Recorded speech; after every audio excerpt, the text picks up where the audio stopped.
Welcome, wanderer. Before you continue into the wasteland, I need you to hear something, a confession from someone who was there when it all began. What I'm about to tell you will change how you see every faction, every vault, every struggle in this irradiated hellscape we call home. The Great War wasn't an accident. It wasn't Cold War tensions spiraling out of control. It wasn't mutual paranoia or political brinkmanship. It was scheduled, planned, coordinated by corporate executives who viewed nuclear holocaust as a market opportunity. I know because I sat in the meetings where they calculated the exact date and time. I watched them divide up America's vaults like prizes in a competition. I heard them casually discuss triggering the apocalypse themselves to ensure their experiments would proceed, and I did nothing to stop it. And if you genuinely enjoy this kind of dark storytelling, consider subscribing and liking the channel, but only if you like the content. This entire script is narrated from the first-person perspective of a character from the Fallout universe. Their identity remains hidden throughout the story. After you've heard everything, try to guess which character is speaking in the comments below. The first person to guess correctly will have their comment pinned. Now, let me tell you what really happened in October 2076, when the most powerful people in America met to plan the end of civilization. I'm going to tell you something that will change how you see every single moment in the wasteland. Every faction war, every vault experiment, every struggle for survival. It wasn't chaos. It wasn't the tragic result of Cold War tensions spiraling out of control. The Great War was scheduled, planned, marketed like a product launch. I know because I was there when they drew up the timeline. My name doesn't matter anymore. What matters is what I witnessed in the years before the bombs fell, working deep inside one of the most powerful corporations in pre-war America. I had access to files most people didn't know existed. I sat in meetings where billionaires casually discussed ending civilization over cocktails. I watched them transform nuclear holocaust into a business opportunity, and I did nothing to stop it. The first time I understood what was really happening, I was 26 years old, fresh out of the Commonwealth Institute of Technology with a degree in computational mathematics. RobCo Industries recruited me straight from graduation. They offered triple what any other company would pay, full benefits, and the chance to work directly under Robert House himself. For someone from my background, lower middle-class family in New California, it felt like winning the lottery. I thought I was going to help build the future. I was, just not the future I imagined. RobCo headquarters in Las Vegas was unlike anything I'd ever seen. The Lucky 38 casino towered over the strip, its spire piercing the sky like a monument to ambition. Inside, every surface gleamed with chrome and possibility. Securitron robots patrolled the halls with mechanical precision. Terminal screens displayed stock tickers, defense contracts, and technological schematics that made my head spin. This was the bleeding edge of innovation, and I was part of it. My job was simple, at least on paper. I was a data analyst for strategic forecasting. I'd input variables, run simulations, generate probability matrices, standard corporate work. But the variables I was analyzing weren't about market trends or consumer behavior. They were geopolitical tension indexes, military deployment patterns, resource depletion rates, and something called societal collapse indicators. Robert House had a peculiar hobby. He designed mathematical paradigms to predict future events, not in some mystical fortune-telling way, but through cold, hard, computational analysis. He'd feed thousands of data points into custom algorithms, everything from oil prices to diplomatic communications to radiation levels in test sites. Then, he'd let the machines calculate probabilities. In 2065, 3 months after I started working there, House called an emergency meeting of his senior computational team. There were only 5 of us in that room. He stood at the head of the conference table, his eyes sharp despite being 45 years old, and he said something I'll never forget. The statistical models have reached convergence. Nuclear war will occur within 15 years. Confidence level, 98.3%. One of my colleagues, a woman who'd been with RobCo for a decade, laughed nervously. That's impossible to predict with that level of certainty, sir. House pulled up a holographic display. Charts and graphs materialized in the air between us, a constellation of doom rendered in blue light. The probability isn't based on prediction. It's based on coordination. That's when he showed us the reports. Classified documents from what he called shadow government contacts. Memos from the Enclave. The Enclave, we learned that day, wasn't just some fringe conspiracy theory. It was real. A network of government officials, military brass, and corporate executives who'd been planning for nuclear war since the 2050 seconds. They weren't trying to prevent it. They were preparing to profit from it. House explained that every major corporation had received similar projections. Vault-Tec had been building bunkers for years, but not to save people. They were building experimental laboratories. Poseidon Energy wasn't just an oil company. They were constructing the oil rig that would become Enclave headquarters. West-Tec wasn't developing power armor to win the war with China. They were perfecting it for post-apocalyptic dominance. Big Mountain was stockpiling technology for a world where ethics committees no longer existed. The corporations had realized something the public never understood. Nuclear war wasn't a threat to eliminate. It was a market opportunity to monopolize. "But, sir," I said, my voice barely above a whisper, "if nuclear war is inevitable, shouldn't we be trying to stop it?" House looked at me with something between pity and contempt. "Stop it? The wheels are already in motion. The question isn't whether the bombs will fall. The question is whether we'll be ready when they do." He tasked us with a new project. We were to calculate the exact date and time of nuclear war, then design defensive systems to ensure Las Vegas survived. Not America, not humanity, just Vegas. Because in the post-apocalyptic economy, the house that could still operate would have an absolute monopoly. We worked in shifts, 20 hours a day sometimes, feeding data into House's quantum processors. Every diplomatic cable, every troop movement, every fluctuation in uranium prices went into the models. And slowly, horrifyingly, a date emerged from the noise. October 23rd, 2077, approximately 9:40 a.m. Eastern Standard Time. When House saw the results, he didn't panic. He didn't try to warn anyone. He started shopping for laser defense systems and writing checks for life support technology. He was going to make himself functionally immortal, sealed in a stasis chamber, his brain wired directly into his corporate empire's infrastructure. He'd sleep through the apocalypse and wake up to rebuild civilization in his own image. I should have quit then. I should have gone to the authorities, to the press, to anyone who might listen. But who would believe me? And what could they do against corporations that had already bought the government? Instead, I kept working. I kept running the numbers, and I watched as the evidence mounted. In late 2074, House acquired a company called RobCo Aerospace through a series of shell transactions. Officially, it was about expanding into rocket technology. Unofficially, it gave him access to their chief financial officer, a woman named Julia Masters. She was selling company secrets to RobCo, but that wasn't the interesting part.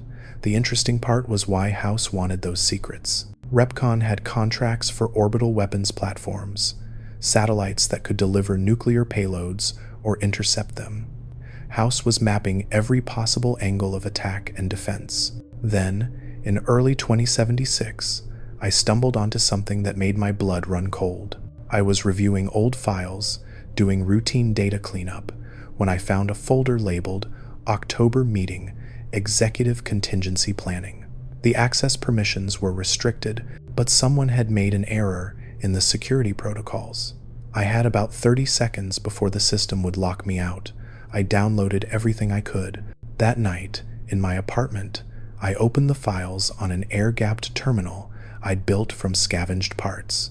What I found was a guest list for a meeting scheduled for late 2000 and 76 inches Los Angeles.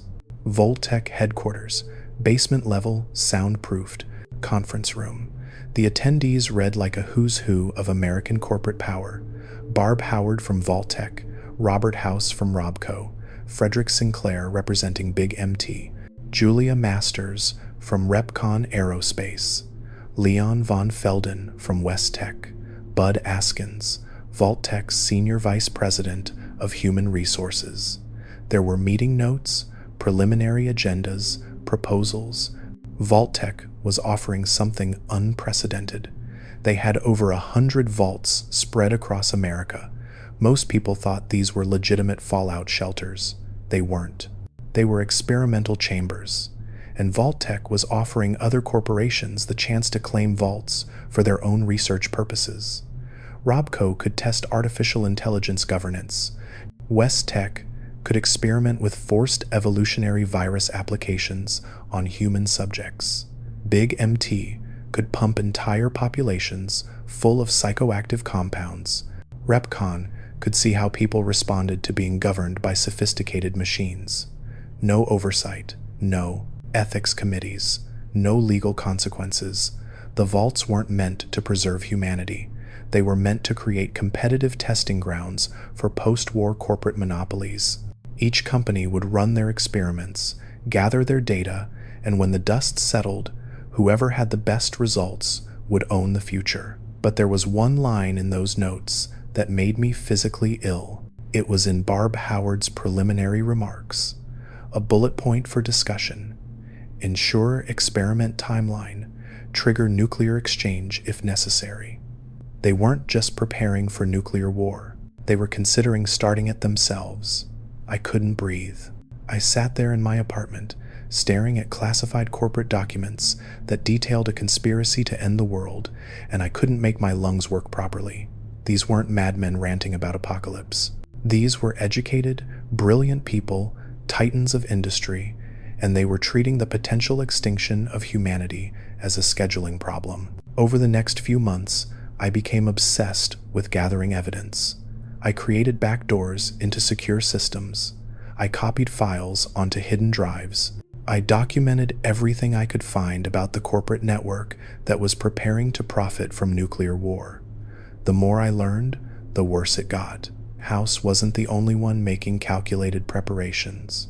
Every major executive had contingency plans. Frederick Sinclair was building the Sierra Madre Casino, but it wasn't really a casino. It was a fortress, a bunker disguised as luxury, filled with hologram security systems and vault technology from Big MT. Poseidon Energy had finished their oil rig facility and was moving key personnel there under the cover of routine maintenance. West-Tec had accelerated their forced evolutionary virus experiments at Mariposa Military Base, creating compounds that could transform humans into something stronger, more resilient, better suited for a radioactive hellscape. The Enclave, meanwhile, had Downderskyan evacuation protocols ready for what they called essential personnel, military command, government officials, and corporate executives. They had bunkers, underground facilities, even plans for off-world evacuation if that became necessary. The common people, the workers, the families, they were expendable, raw materials for corporate experiments. In October 2076, House attended that meeting in Los Angeles. He took me with him as a data analyst, someone to verify calculations and projections during discussions. I wasn't allowed in the actual conference room, but the Vault-Tec building had suites for guests, and House gave me his personal Pip-Boy to monitor during the meeting. He wanted me to track his biometrics, watch for any signs that negotiations were turning hostile. What he didn't know was that his wife, an actress named Vanessa, had told me the building wasn't soundproofed properly. If you stood in the right spot in the guest suite directly above the conference room, you could hear echoes through the ventilation system. I stood there for 3 hours, my ear pressed against a heating vent, listening to the most powerful people in America plan the end of civilization. If you're still with me after hearing this, hit that like and subscribe button. Barb Howard opened the meeting with a presentation that would have seemed inspiring in any other context. She talked about humanity's future, about innovation, about breaking free from the limitations of old-world thinking. She used words like opportunity and collaboration and competitive advancement. But what she was really describing was the systematic destruction of democratic society and the creation of a corporate feudalism that would last centuries. She stood at the head of that table, confident and polished, and she showed them a map of America covered in vault locations. Each vault was color-coded. Green vaults were control groups, meant to function as advertised and actually preserve their inhabitants. There were only 17 of those. The rest, over 100 vaults, were red, yellow, or blue. Each color represented a different category of experiment. Red vaults would test extreme social stressors. Yellow vaults would trial technological integration with human populations. Blue vaults would examine biological and chemical interventions. "Gentlemen," she said, and I could hear the smile in her voice even through the ventilation system. "We have an unprecedented opportunity here. Each of you represents the pinnacle of innovation in your respective fields. RobCo with robotics and artificial intelligence, West-Tec with biological enhancement and military technology, Big MT with advanced sciences and pharmaceutical development, RepCon with aerospace and automation systems. Together, we can ensure that when humanity rebuilds, it rebuilds correctly, under proper management, with proper oversight." Robert House spoke next. I'd heard him give presentations before, but never like this. His voice was measured, analytical, stripped of any pretense of morality. "My projections indicate nuclear exchange within 12 to 18 months. The probability has increased from 98.3% to 99.7% in the last quarter alone. Chinese military posture suggests they view escalation as inevitable. American resource depletion means we lack the capacity for prolonged conventional warfare. The mathematics are irrefutable." Frederick Sinclair, the Big MT representative, laughed. It wasn't a pleasant sound. "Irrefutable? Robert, you're talking about the end of the world like it's a quarterly earnings report." "It is," House replied coldly. "For those unprepared, it's a bankruptcy event. For those with proper contingencies, it's a market correction that eliminates competition." Leon von Felden, from West-Tec, agreed. His voice was rougher, more military in cadence. "We've been developing the forced evolutionary virus for 5 years. Initial human trials at Mariposa show remarkable results. Subjects demonstrate increased strength, radiation resistance, and extended lifespan. The mortality rate is high, approximately 87%, but the survivors represent a viable blueprint for post-war human enhancement. If we could run controlled trials across multiple vaults, varying the dosage, the delivery method, the subject demographics, we could perfect the formula, create a superior human species designed for wasteland survival." I felt bile rising in my throat. He was talking about human experimentation on a scale that would make the worst atrocities of the 20th century look restrained, and he was discussing it like it was a pharmaceutical study. Julia Masters from RepCon spoke up, her voice bright and eager. "We've been developing autonomous systems for years. Imagine a vault where every decision is made by artificial intelligence. No human error, no emotional bias, perfect efficiency. We could test whether machine governance produces better outcomes than human management. The data would be invaluable for post-war reconstruction." Bud Askins, the Vault-Tec HR executive, practically vibrated with enthusiasm.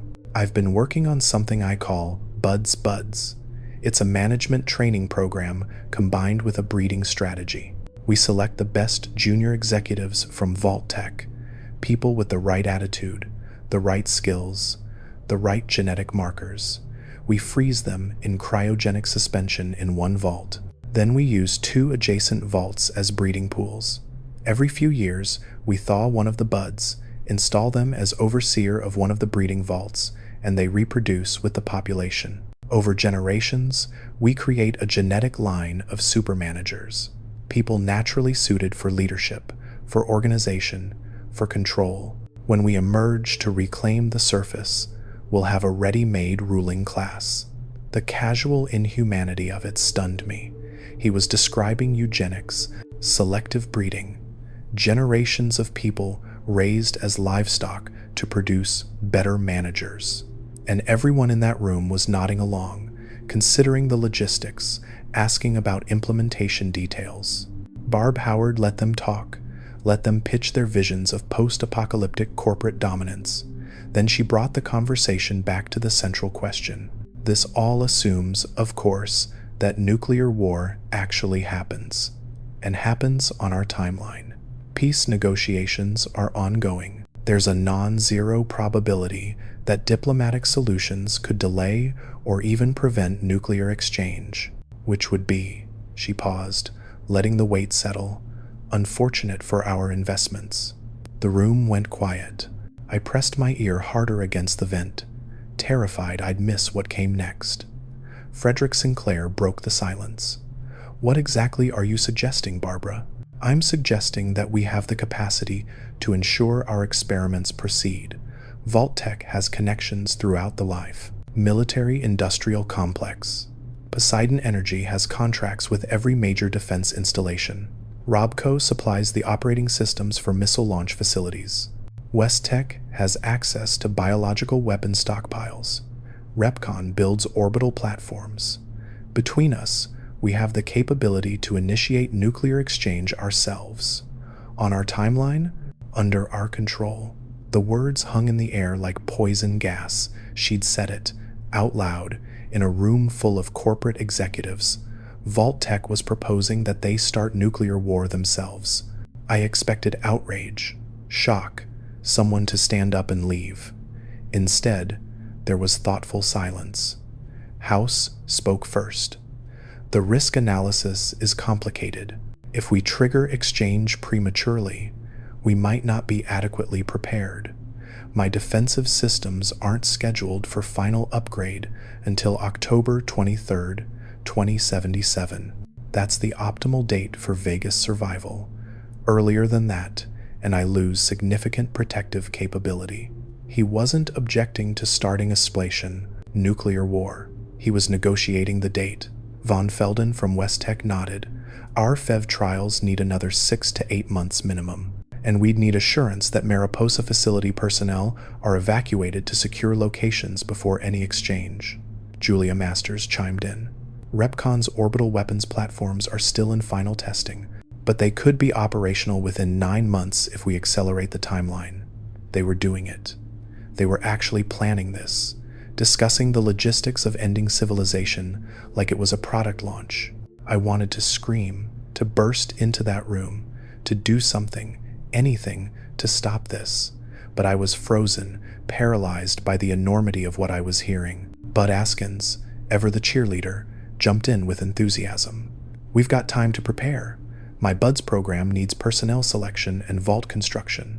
Fall 2077 would be ideal. Gives us time to identify the right junior executives, get them trained, get the breeding pools populated.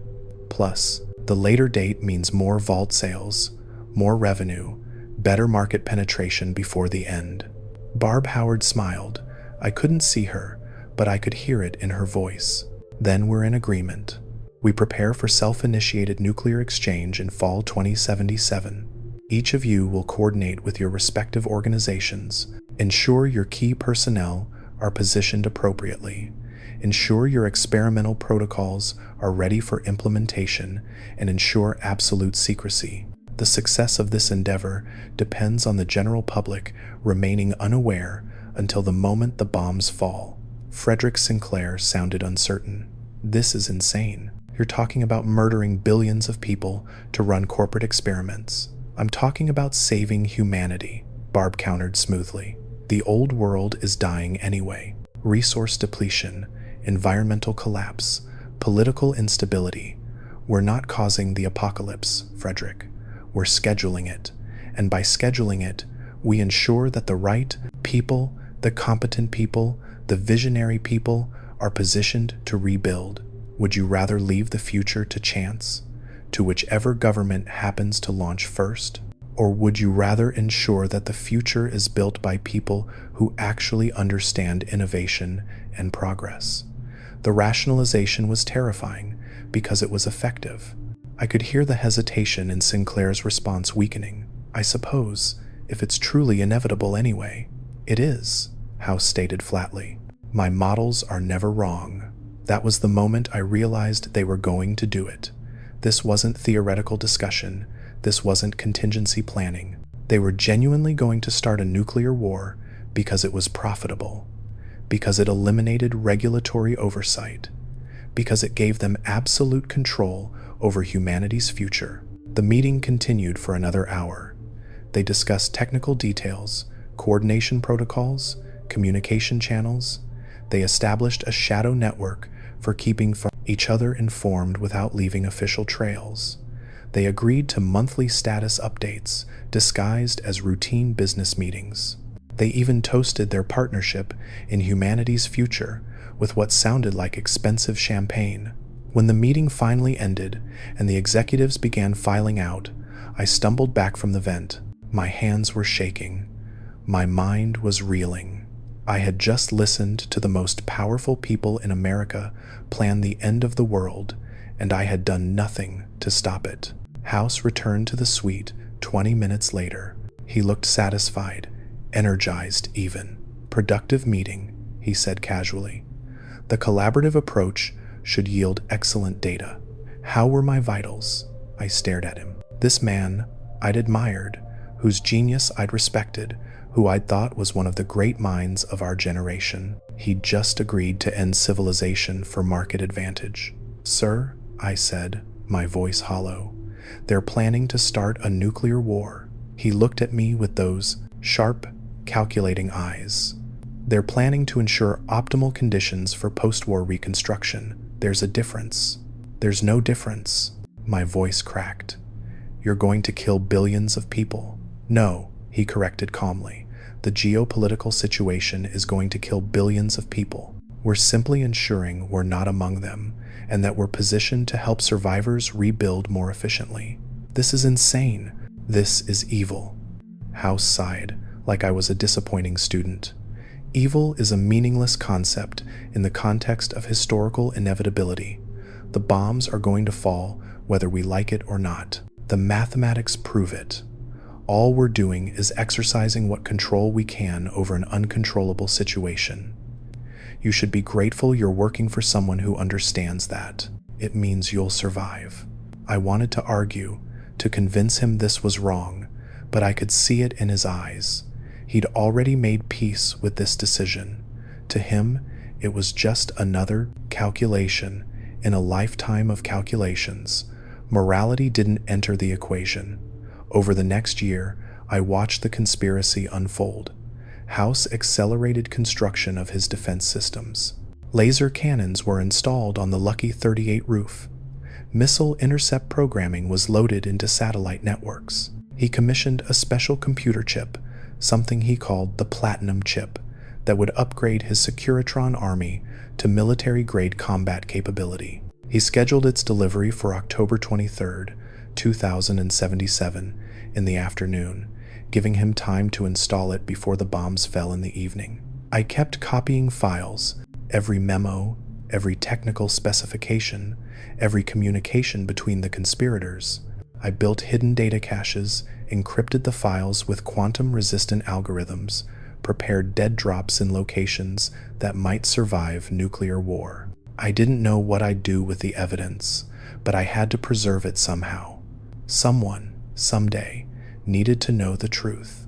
In early 2077, I noticed increased activity from Vault-Tec. They were moving FEV samples out of Mariposa to secondary facilities. Poseidon Energy began quietly relocating executives to their oil rig under the guise of routine inspections.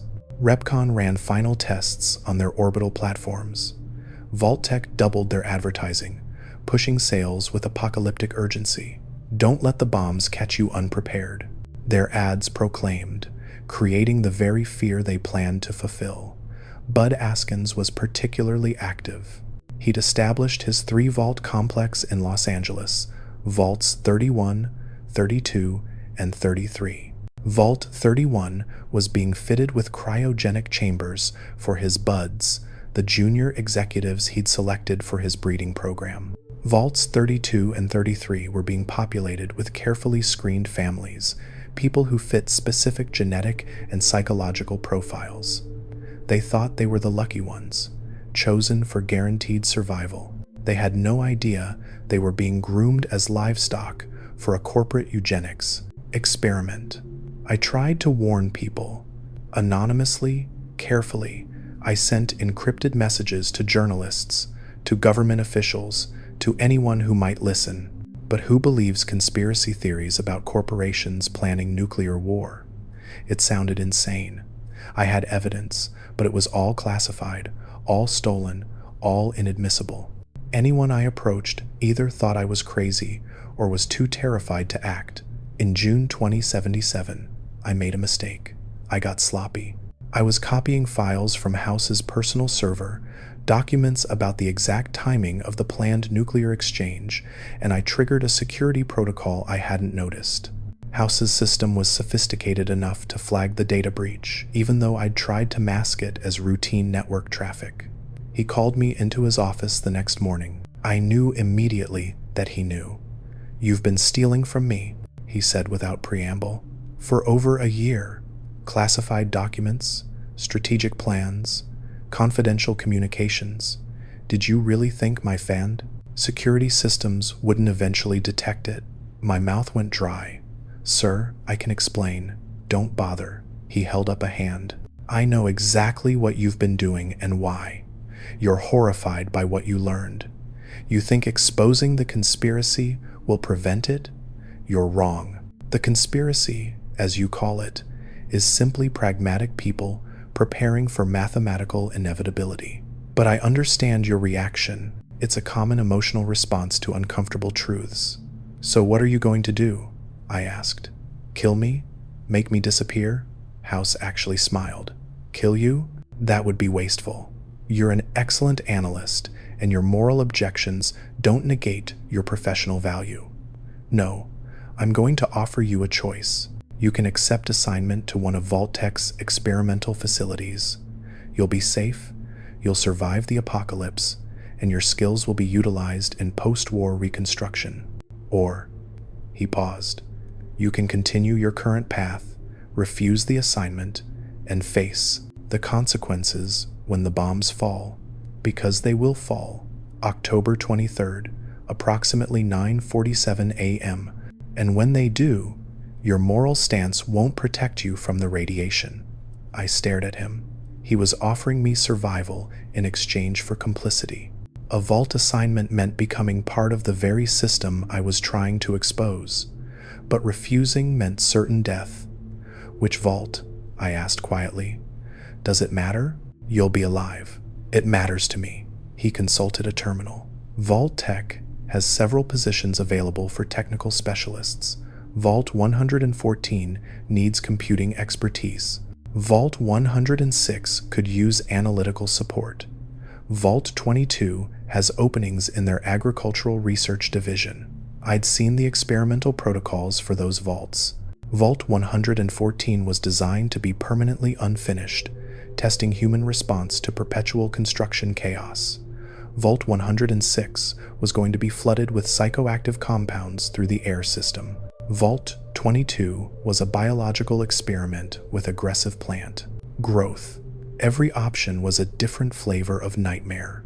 "I need time to think about it," I said. "You have until October 1st. After that, vault assignments are finalized and sealed. Choose wisely."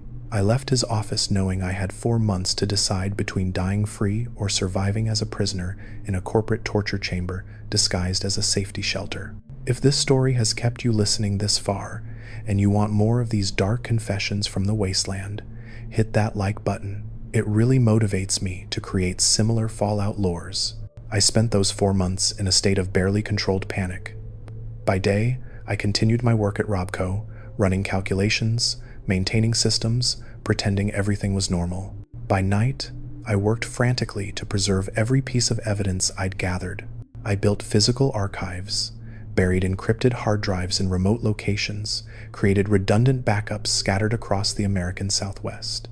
If I was going to die, or worse, become trapped in some vault experiment, at least the truth would survive somewhere. But preservation wasn't enough. I needed to get the information out before October 23rd. I needed someone to act on it. In July, I made contact with a journalist named Marcus Webb. He worked for a small independent publication, the kind that wasn't afraid to print controversial stories. I sent him an encrypted package containing sanitized versions of the documents, enough to prove the corporate conspiracy without revealing my identity or how I'd obtained the files. He called me 2 days later using a burner phone I'd provided. "This is either the story of the century or the most elaborate hoax I've ever seen," he said. "Corporate executives planning to start nuclear war? Come on, that's too absurd even for conspiracy theorists." "It's all verified," I insisted. "Check the document metadata. Cross-reference the meeting dates with corporate travel records. Look at vault construction timelines and compare them to defense contract dates. The pattern is there if you're willing to see it. Even if this is real, and that's a massive if, what am I supposed to do with it? Print an article accusing Vault-Tec and RobCo of planning apocalypse? I'd be laughed out of journalism, sued into oblivion, probably disappeared by corporate security. So you're just going to ignore it?" My voice rose despite my efforts to stay calm. "The world is going to end in 3 months, and you're worried about your reputation?"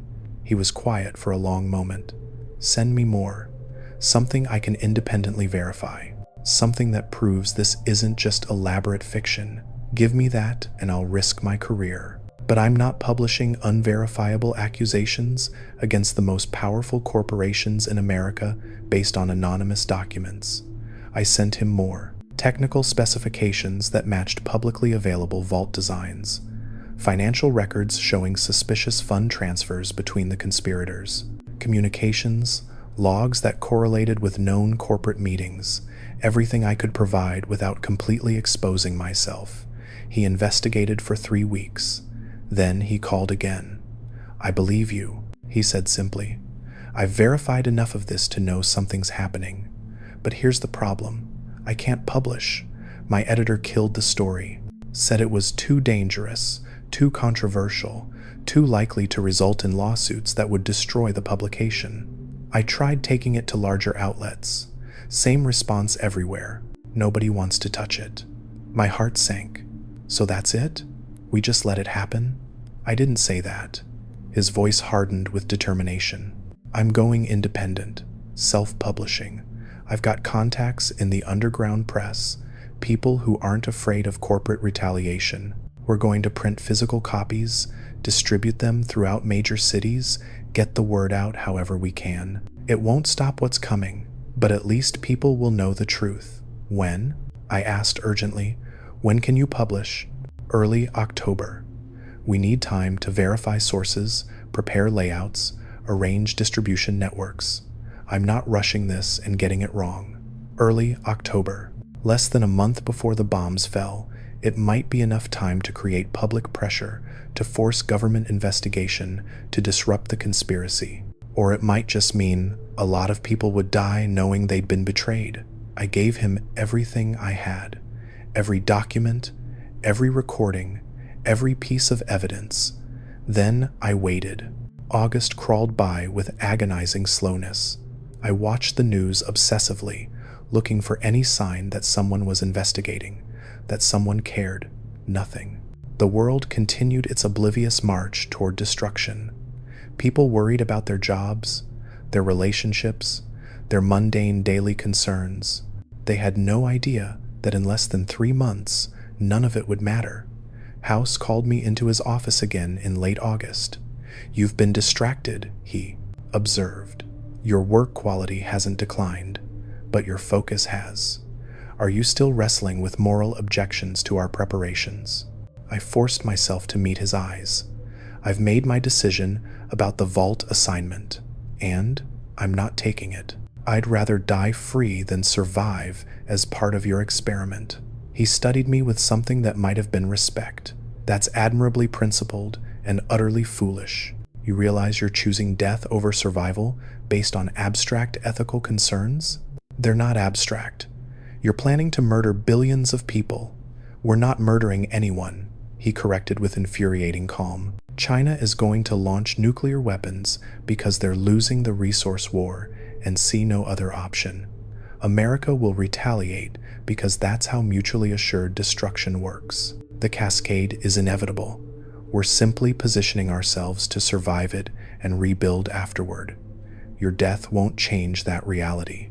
Maybe not, but at least I won't be complicit. House sighed. Very well, I won't force you, but I'm curious. What do you think happens to all that evidence you've been gathering? The files you've been copying? The archives you've been building? Ice flooded my veins. You knew about the archives? I've known about everything from the beginning. Did you really think my security systems couldn't track your activities? I let you gather your evidence because it was harmless. A psychological coping mechanism. Nobody will ever see those files. After October 23rd, most of those storage locations will be irradiated craters. The ones that survive will be buried under rubble or lost in the chaos. Your truth will die with you. The casual way he said it, the complete certainty that my efforts had been meaningless, hit harder than any threat could have. I'd spent over a year documenting the conspiracy, building archives, preparing evidence, and it had all been futile. What about Webb? I asked quietly. The journalist? He's going to publish. House's expression didn't change. Marcus Webb's apartment building will experience an unfortunate gas leak on September 28th. Tragic accident. His backup materials are stored in a facility that's scheduled for demolition in early October. Bureaucratic mix-up. Very regrettable. Your truth won't survive because we won't allow it to survive. The post-war world will be built on our narrative, not yours. I felt something break inside me.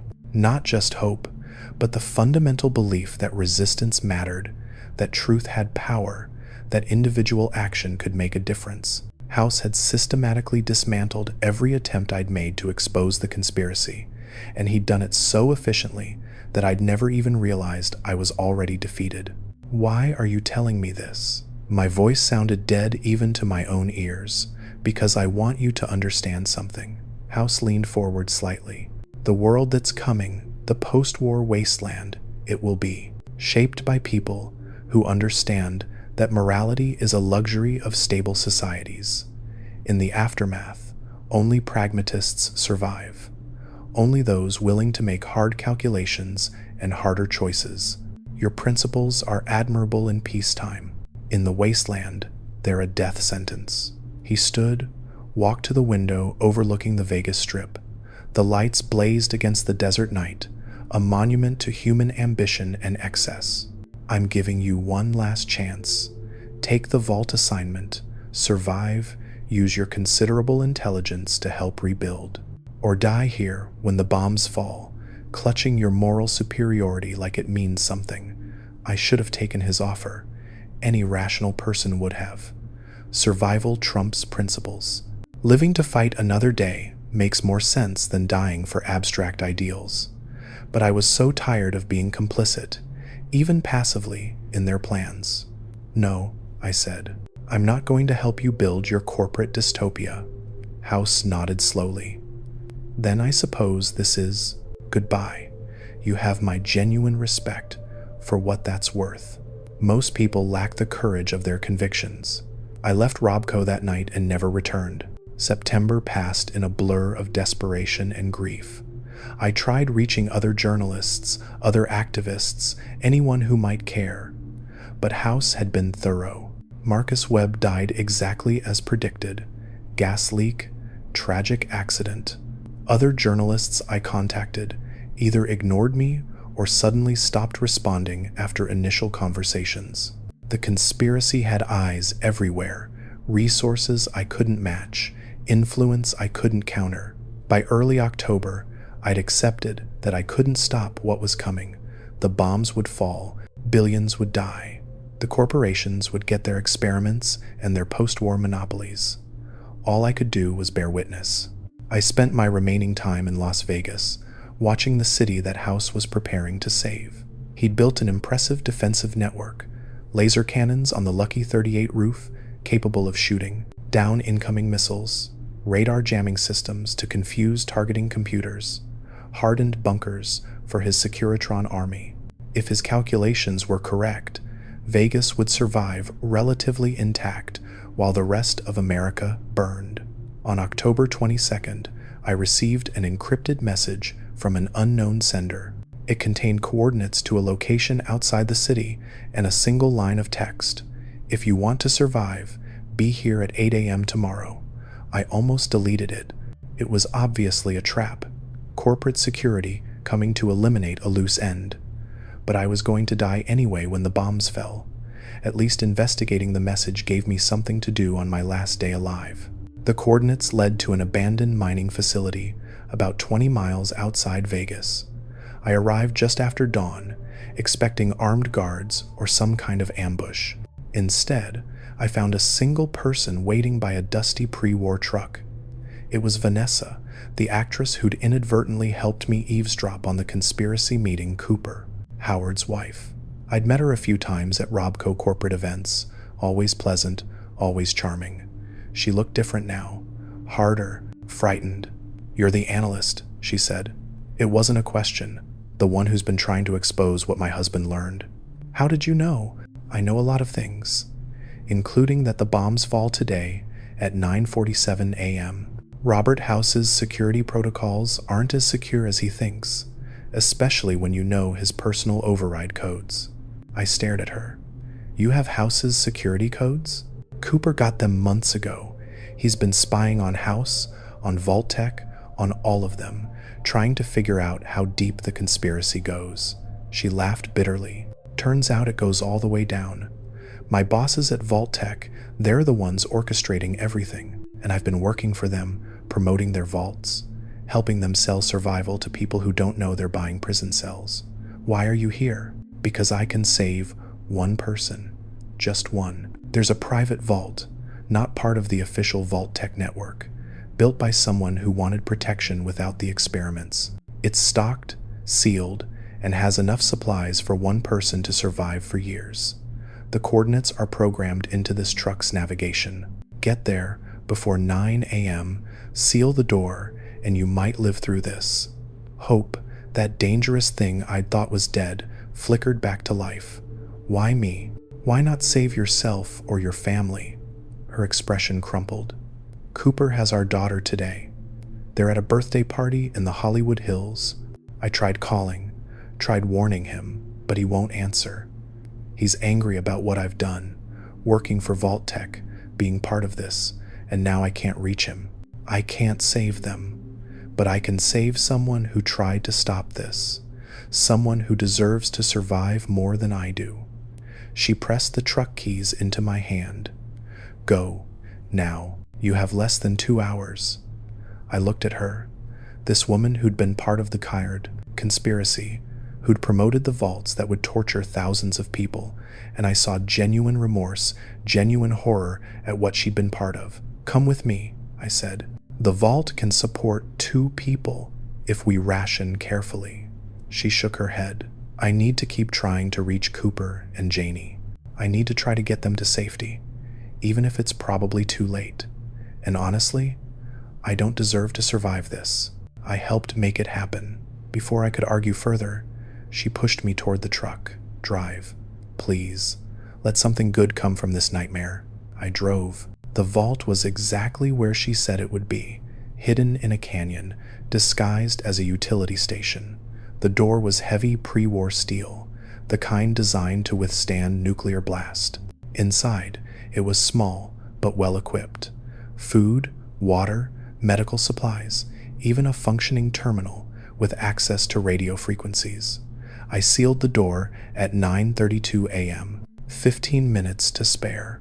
At 9:47 a.m., I felt the ground shake, a deep, rumbling tremor that rattled the vault's foundations. Then another, and another. The bombs were falling. Nuclear fire was consuming America, just like House had calculated, just like the conspirators had planned.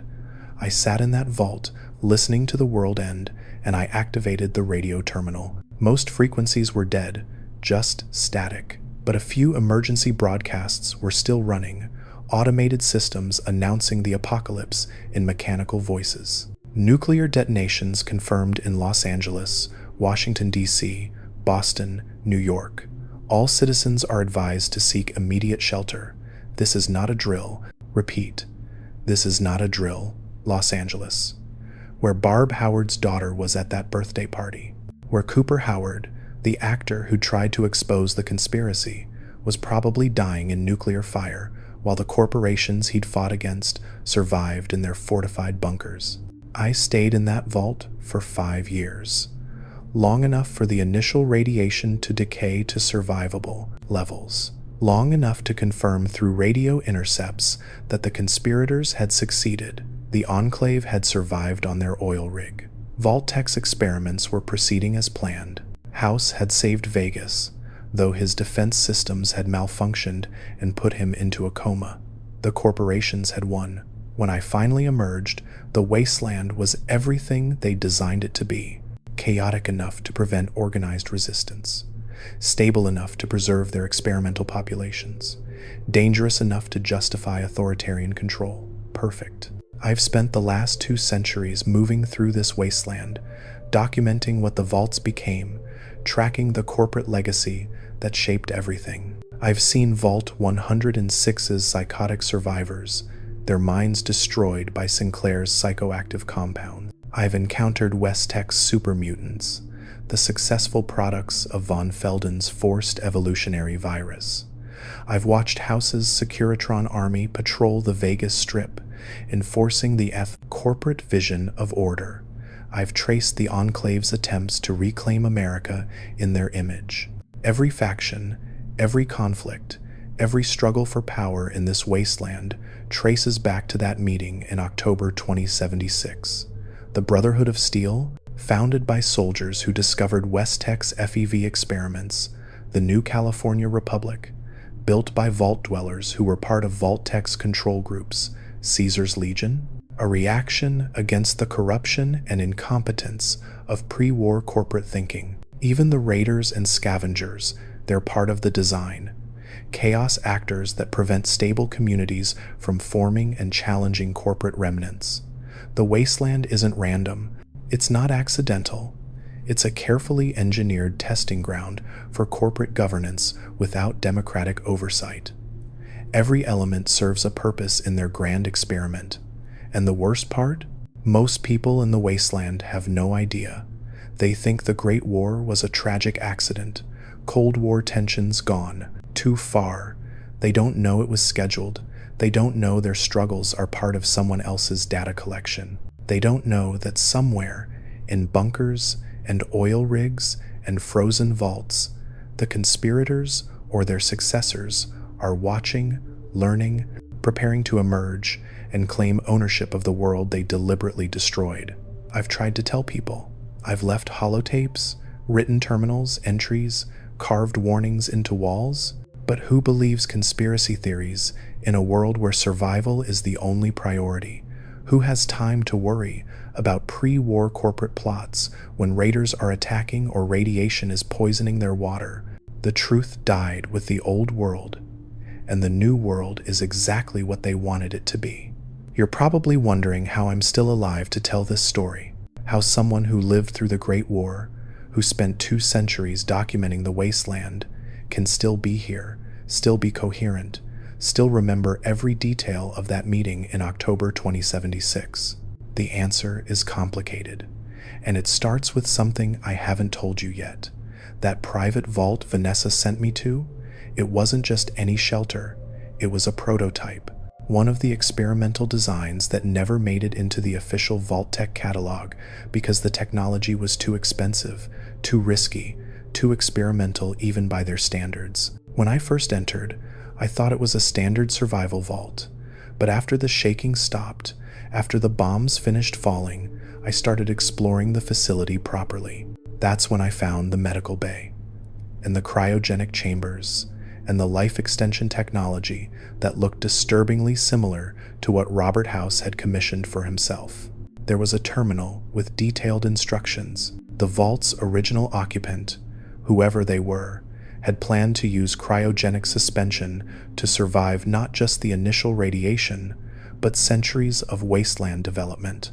Wake up periodically, assess the situation, return to suspension if conditions weren't suitable for emergence. The system was fully automated, with AI protocols to manage wake cycles and life support. I realized what Vanessa had actually given me: not just survival, not just safety, but time. Centuries of it. If I was willing to use the technology, I made a decision that night, huddled in a vault while nuclear winter settled over America. If the conspirators were going to live for centuries through their technological tricks, if House and Askins and the Enclave were going to persist and shape the wasteland's future, then someone needed to persist alongside them. Someone who remembered the truth, someone who could bear witness. I entered the first cryogenic cycle 3 months after the bombs fell. When I woke up, 20 years had passed. The wasteland had stabilized somewhat. Survivor communities were forming. Vault dwellers were beginning to emerge, their minds shaped by whatever experiments Vault-Tec had subjected them to. I spent 6 months exploring, documenting, gathering information. Then I went back into suspension. I've done this dozens of times over the past 200 years. Wake up, spend a few months or a year moving through the wasteland, observe how the corporate conspiracy's legacy continues to shape everything, then return to the vault and freeze myself again. It's given me a unique perspective. I've watched the wasteland evolve in snapshots, seen patterns that someone living through it continuously might miss, and what I've seen confirms my worst fears. The conspiracy didn't end with the Great War. It evolved. In 2241, I was awake when the Enclave emerged from their oil rig. I watched them try to reclaim the wasteland, using Poseidon Energy's technology and West-Tech's biological weapons. They'd spent over a century and a half perfecting their vision of genetic purity, eliminating anyone whose DNA had been contaminated by radiation.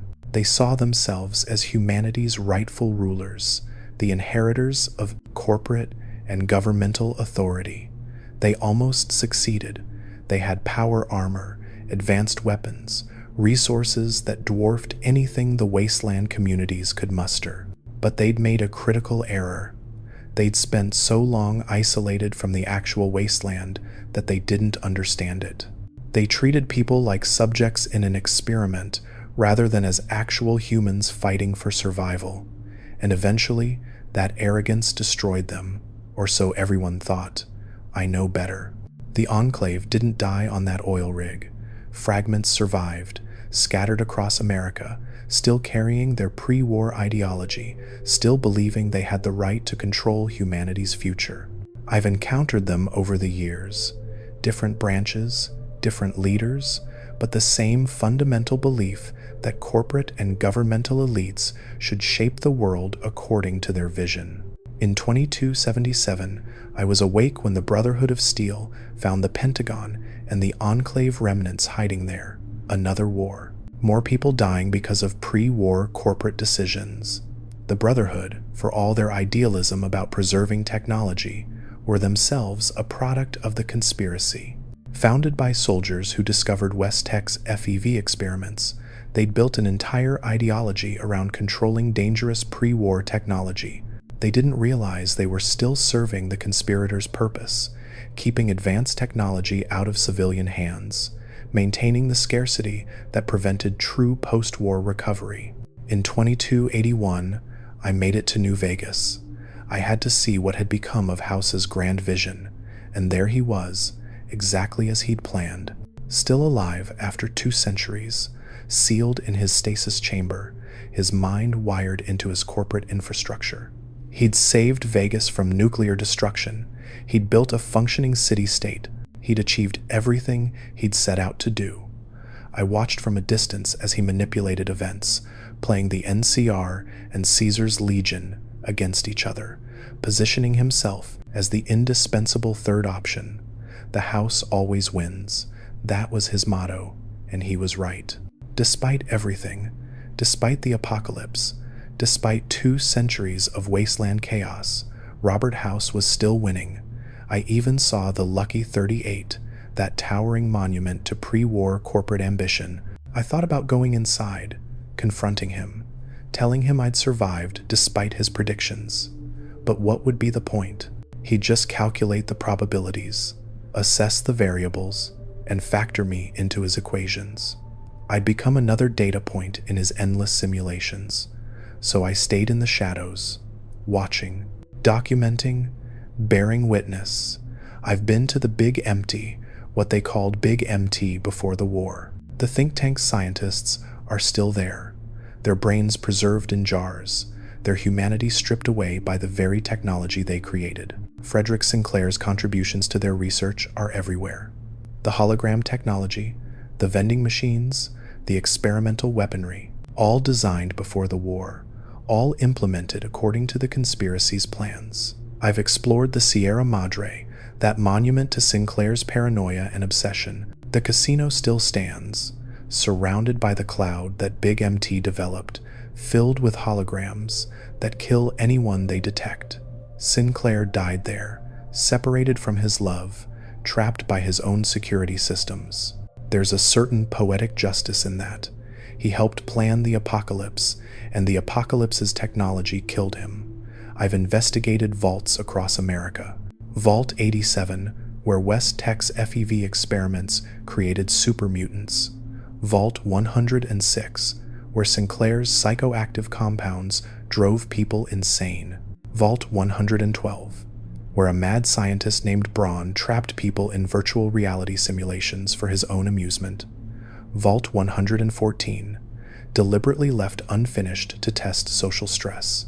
Vault 22, where biological experiments went horribly wrong. Every single vault tells the same story. Corporate experiments, human suffering, data, collection.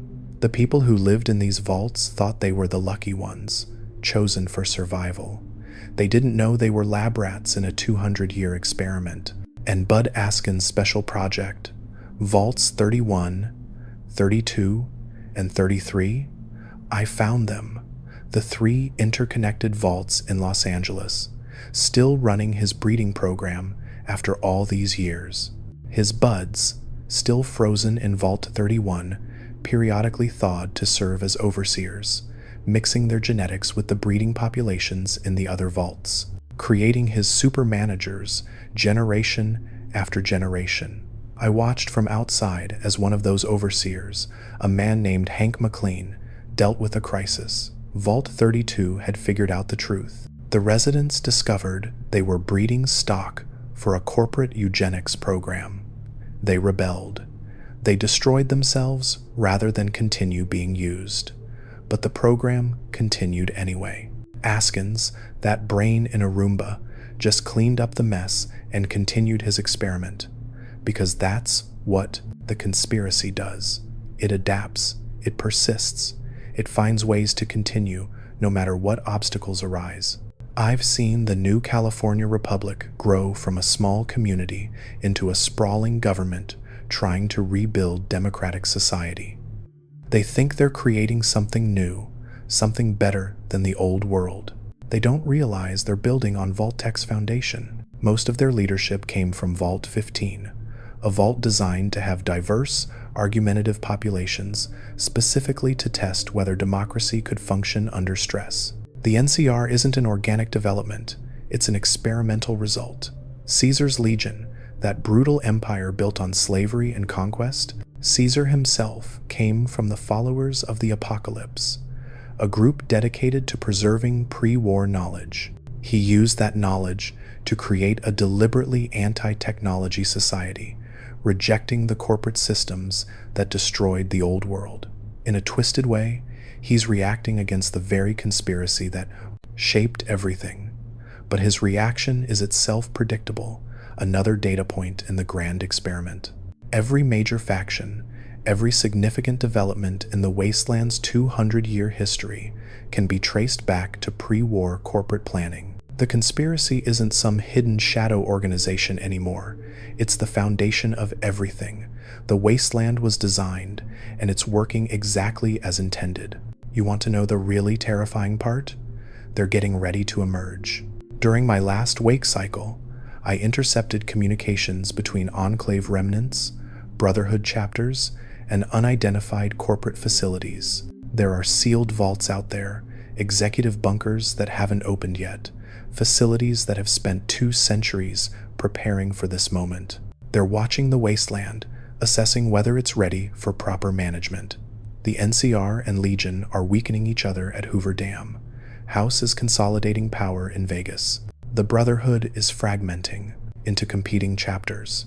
The super mutants are a known quantity, contained and manageable. The wasteland is approaching what the conspirators would call optimal conditions for corporate reintroduction. They're going to emerge soon. The executives, the corporate heirs, the people who've spent 2 centuries in suspension or isolation while the wasteland developed according to their experimental protocols. And when they do, they're going to present themselves as saviors.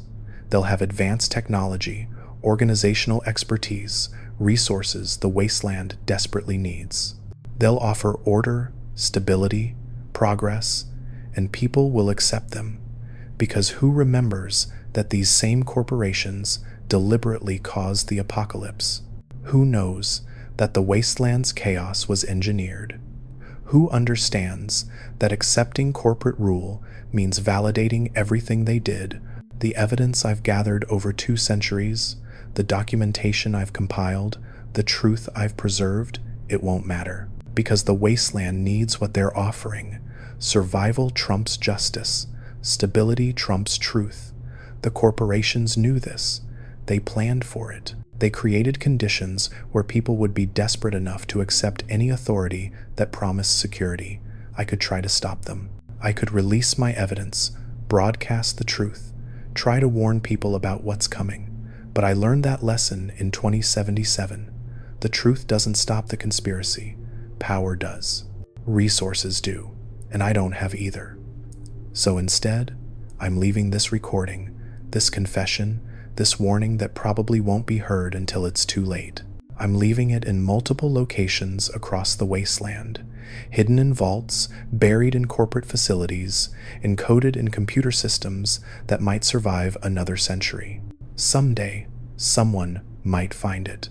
Someone might listen. Someone might understand that the world they're living in was deliberately designed by people who viewed human suffering as acceptable, experimental cost. Maybe that knowledge will matter. Maybe it'll inspire resistance, revolution, change. Or maybe it'll just be another piece of pre-war history, interesting but ultimately irrelevant to people struggling to survive. I don't know anymore. I've spent 200 years watching the conspiracy's plans unfold with clockwork precision. I've seen every attempt to resist it, fail, or get co-opted. I've watched as the wasteland slowly transformed from chaotic survival into organized corporate control. Robert House was right about one thing. In the wasteland, only pragmatists survive. Only those willing to make hard calculations and harder choices. Morality is a luxury. Truth is expendable, and the House always wins. But I'm still here, still documenting, still remembering. Because someone has to. Someone needs to know that the Great War wasn't a tragic accident. Someone needs to understand that every faction war, every vault experiment, every struggle for control in this wasteland was part of a plan created by corporate executives in a soundproofed conference room in October 2076. If this confession meant something to you, leave a like. It's the only way I know you liked the video. I'm about to go back into cryogenic suspension. My supplies are running low, and the wasteland is becoming too dangerous for someone like me to navigate safely. When I wake up next, it might be 50 years from now, or 100, or maybe I won't wake up at all. The cryogenic systems are old, deteriorating. Eventually, they'll fail. But before I go back under, I want you to understand something. The conspiracy didn't end with the Great War. It's still happening. Every day you struggle in the wasteland. Every decision you make, every faction you support or oppose, you're participating in their experiment. You're generating data for their analysis. You're playing your role in their grand design. The only way to truly resist is to understand, to know the history, to recognize the patterns, to see how corporate planning from 2 centuries ago still shapes every aspect of wasteland life. I'm leaving you the tools to understand. My archives, my documentation, my evidence.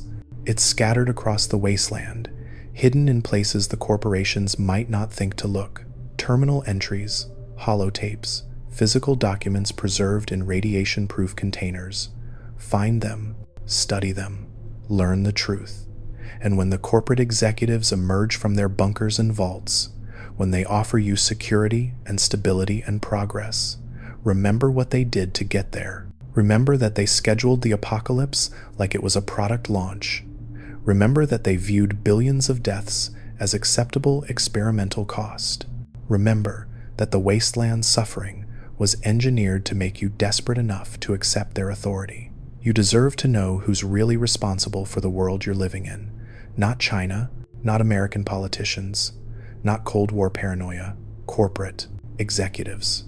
People like Barb Howard and Robert House and Bud Askins and Frederick Sinclair and Leon von Felden and Julia Masters. They planned everything. They coordinated everything. They built the wasteland to serve their purposes. And they're still winning. But knowledge is power, even in the wasteland, especially in the wasteland. If enough people understand the truth, maybe something can change. Maybe the next time the corporations offer salvation, people will ask what price comes with it. Maybe resistance is still possible. Or maybe I'm just an old fool clinging to pre-war ideals in a world where they don't matter anymore. Either way, you know now. You've heard the confession. You understand the conspiracy. What you do with that knowledge is up to you. My name is Samuel Chen. I was a data analyst at RobCo Industries from 2065 to 2077. I attended the Commonwealth Institute of Technology, graduated top of my class, thought I was going to help build the future. Instead, I helped calculate the exact date and time of nuclear apocalypse. I've lived for 200 years carrying the weight of what I witnessed, the guilt of being complicit, even if only through inaction, the burden of knowing the truth while watching the conspiracy's plans succeed beyond their creators' wildest projections. This is my testimony, my warning, my confession. The Great War was planned. The wasteland is designed. The corporations won. And unless something changes, they're going to keep winning for centuries to come. I'm going back into the ice now, back into suspension, back into that strange half-life where I'm neither truly alive nor dead. When I wake up next, the world will have changed again. The conspiracy will have advanced another stage, and I'll document it, just like I've documented everything else, because someone has to remember, someone has to know, someone has to bear witness to what they did and what they're still doing. That someone is me. And now, it's you too. Don't forget. Don't let them make you forget. Don't let the wasteland's daily struggles distract you from the fundamental truth. This world was made to serve corporate interests, and it's still serving those interests 2 centuries later.